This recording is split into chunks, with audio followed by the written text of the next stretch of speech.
Goeiemôre, Dok Matt wat praat. Ja, nou is ek weer terug op hengel.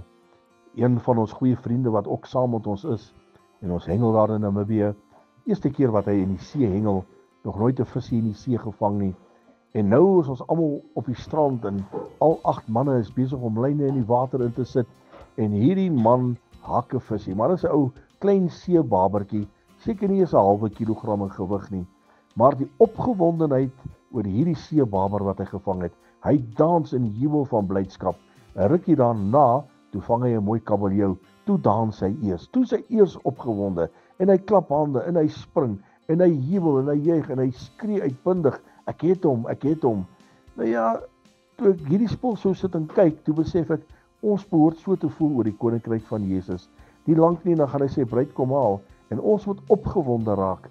Ons moet uitbundig begin raak, want hy gaan sy bruid kom haal en dan gaan ons saam na ons ewige tuiste. Dan gaan ons saam met die koning van alle konings wees. En ons moenie die eindpunt miskyk nie. Jesus gaan kom om sy bruid te kom haal en ek is al klaar opgewonde daaroor. Ek is klaar bly daaroor, want dan gaan ek na my ewige tuiste. Herlewingsgroete.